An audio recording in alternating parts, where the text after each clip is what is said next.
Hello बच्चों, कैसे हैं आप सब। उम्मीद करता हूँ आप सब बहुत अच्छे होंगे और आपकी पढ़ाई भी बहुत अच्छी चल रही होगी। और साथ ही साथ पेन और कॉपी लेकर बैठ जाइएगा, क्योंकि यह बोर्ड एग्जाम में 5 अंक का क्वेश्चन पूछा जाता है। तो चलिए हम टॉपिक की शुरुआत करते हैं।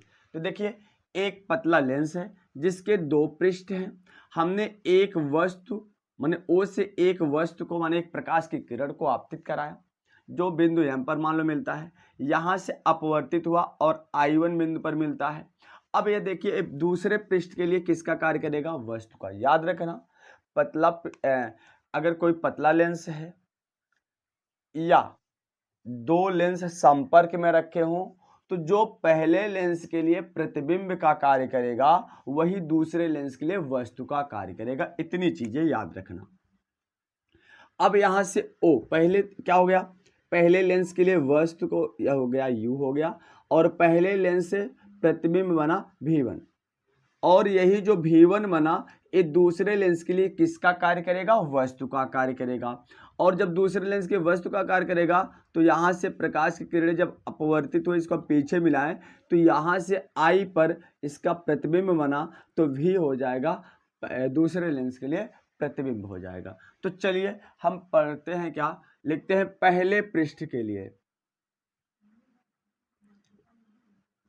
पहले पृष्ठ के लिए पहले एक चीज हम ध्यान देते हैं, हमने अवतल पृष्ठ द्वारा अपवर्तन का सूत्र लिख लेते हैं। अवतल पृष्ठ द्वारा अपवर्तन, अवतल पृष्ठ, क्योंकि इसका उपयोग हो गया यहाँ पर अपवर्तन। देखो, अवतल पृष्ठ द्वारा अपवर्तन, उत्तल पृष्ठ द्वारा अपवर्तन सेम चीजें है भैया, फार्मूला सेम वही होगा। तो आपने पढ़े हो, आपने क्या पढ़ा है कि n-1/r बराबर n/v-1/u, जहां n क्या है? अपवर्तनांक है, r क्या है? वक्रता त्रिज्या है, v क्या है? प्रतिबिंब की दूरी है, u क्या है? वस्तु की दूरी है। इतनी बातें समझ में आई दोस्त। चलिए अब यहां पर देखिए, अब पहले पृष्ठ के लिए तो लिखेंगे क्या? पहले पृष्ठ के लिए अब हम मान लेते हैं, देखो माध्यम क्या है? वायु। वायु से कहाँ जा रहा है? लेंस कांच का बना होता है, वायु से कांच में जा रहा है, तो माध्यम पहला है, ये वायु है। क्या है? ये विरल माध्यम है, कांच जाता है सघन माध्यम है। देखो, वायु से कांच में गया, फिर निकल कर कांच से कहाँ जाएगा? वायु में।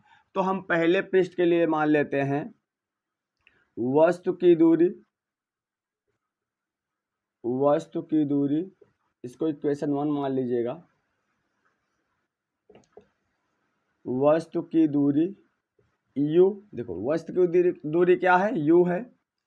प्रतिबिंब की दूरी की बात करें, प्रतिबिंब की दूरी, तो पहले पृष्ठ के लिए प्रतिबिंब की दूरी क्या है? v1 है, तो लिख देंगे v1। अब मान लेते हैं वक्रता त्रिज्या, मान लेते हैं वक्रता त्रिज्या, पहले पृष्ठ की वक्रता त्रिज्या r1 मान लेते हैं, दूसरे क्या मान लेंगे? r2। और अपवर्तनांक मान लेते हैं, अपवर्तनांक इसको हम मान लेते हैं n। तो समीकरण 1 से, अब देखिए, अर्थात पृष्ठ द्वारा अपवर्तन से समीकरण 1 से, तो क्या है? अपवर्तनांक माने n-1, यहाँ पर अपवर्तनांक क्या है? n ही है, तो n-1 हो जाएगा बटे वक्रता त्रिज्या क्या माने हो? r1, तो यहाँ पर देखो r के स्थान पर क्या हो जाएगा? r1 बराबर n माने अपवर्तनांक n बटे v माने वस्तु की दूरी, तो यहाँ पर वस्तु की दूरी क्या है? v1 है, तो n/v1 हो जाएगा माइनस 1/u, u माने वस्तु की दूरी, इसको मान लो इक्वेशन नंबर 2 मान लो। ठीक, यहां तक समझ में आया? चलिए फिर हम यहां करते हैं आगे। देखिए, अब हम आगे देखते हैं, दूसरे पृष्ठ के लिए देखते हैं। तो दूसरे पृष्ठ के लिए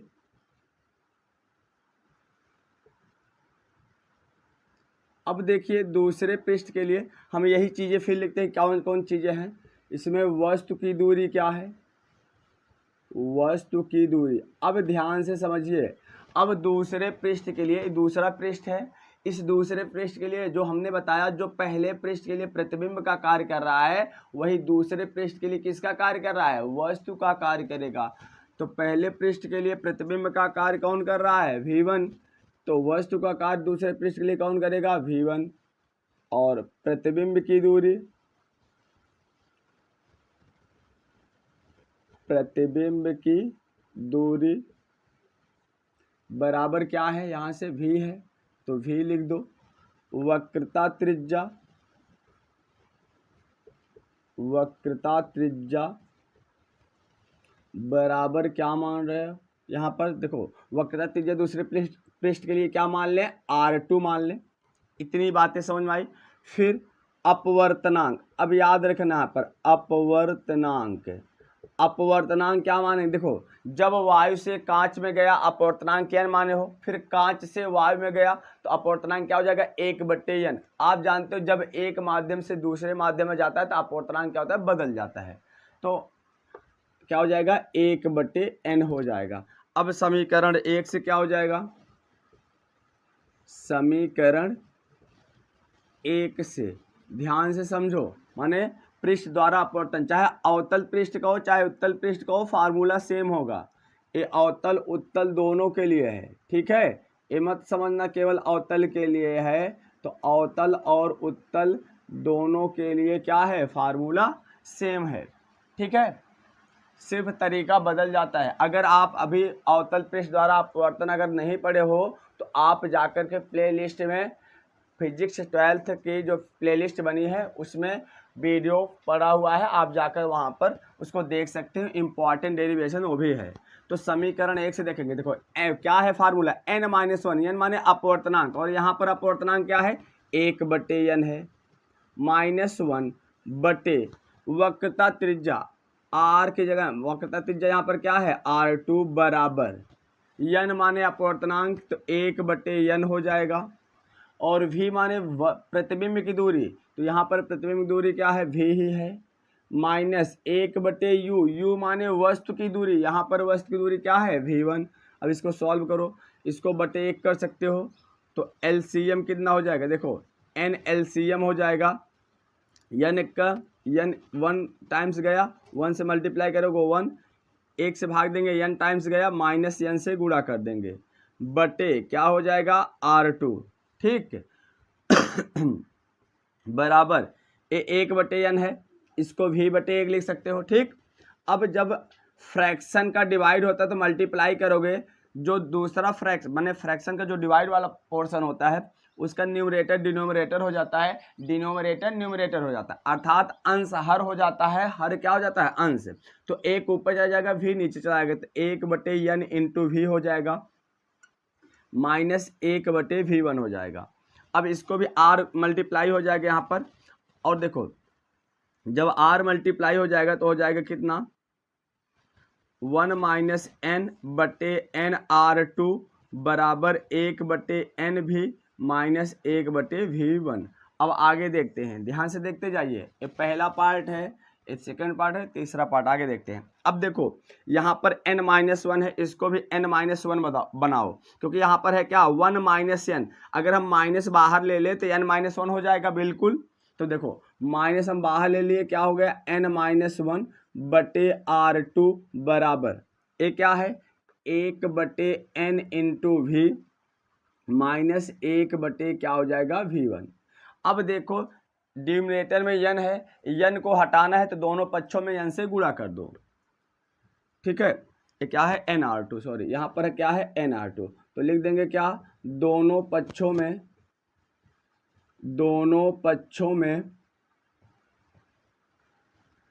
n से गुणा करने पर, गुणा कर दीजिए, क्या हो जाएगा, देखो n से गुणा करेंगे, n से n कैंसिल हो जाएगा, क्या हो जाएगा, -n-1 बटे r2 बराबर, यहाँ पर n से गुणा करेंगे, n से n क्या हो जाएगा, कैंसिल, तो n/v हो जाएगा, -n से मल्टीप्लाई करेंगे, n/, क्या हो जाएगा, v1 अब इसको मान लो समीकरण नंबर, इसको समीकरण क्या मान लो, 2 मान लो। अब देखो समीकरण 1 और समीकरण 2 को जोड़ दो। इसको समीकरण 1 सॉरी यहाँ पर 2, इसको 3 मानो, सॉरी 3 मानो, तो हो जाएगा समीकरण 2 और 3 को जोड़ने पर, समीकरण 2 व 3 को जोड़ने पर, ठीक है। समीकरण 2 और 3 को जोड़ दो तो क्या हो जाएगा, देखो बायां पक्ष बायां पक्ष से जुड़ेगा, दायां पक्ष दायां पक्ष से जुड़ेगा, तो कितना हो जाएगा, देखो हो जाएगा n-1 बटे r1 माइनस, देखो जोड़ोगे तो प्लस गुणे माइनस क्या हो जाएगा, माइनस n-1 बटे क्या हो जाएगा r2 बराबर, इसका बायां पक्ष लिखो क्या हो जाएगा n बटे v1 माइनस 1 बटे u, फिर प्लस इसको करो, दूसरा पक्ष इसका लिखो n बटे v माइनस n बटे v1, n बटे v1 माइनस n बटे v1 क्या हो जाएगा, प्लस कैंसिल।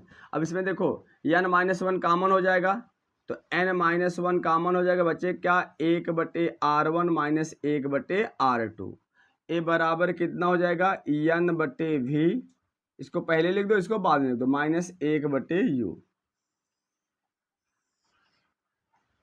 ठीक। यही हो गया क्या, लेंस मेकर का सूत्र, यही लेंस मेकर का सूत्र है। बहुत इंपॉर्टेंट क्वेश्चन है, समझ में आया। तो हम पहले पृष्ठ के लिए निकाल लेंगे अवतल पृष्ठ द्वारा अपवर्तन से, और दूसरे पृष्ठ के लिए निकाल देंगे, फिर दोनों को जोड़ देंगे। हमने क्या किया, देखो अवतल पृष्ठ या उत्तल पृष्ठ द्वारा अपवर्तन का फार्मूला हमें पता है, जहां पर n अपवर्तनांक है, r वक्रता त्रिज्या है, v प्रतिबिंब की दूरी, u वस्तु की दूरी है। ऐसे पहले पृष्ठ के लिए हम सब कुछ लिख करके इस फार्मूला में रख देंगे, समीकरण आ जाएगा एक, और फिर दूसरे पृष्ठ के लिए ऐसे निकाल लेंगे, एक और समीकरण आ जाएगा, फिर दोनों समीकरण को क्या करना है, जोड़ देना है, तो ये आ जाएगा लेंस मेकर का सूत्र। तो कैसा लगा दोस्त आज का वीडियो सेशन? अगर वीडियो सेशन अच्छा लगा हो तो प्लीज़ लाइक ज़रूर करिएगा, और अगर आप इस चैनल से नए जुड़े हैं तो चैनल को सब्सक्राइब कर लीजिएगा।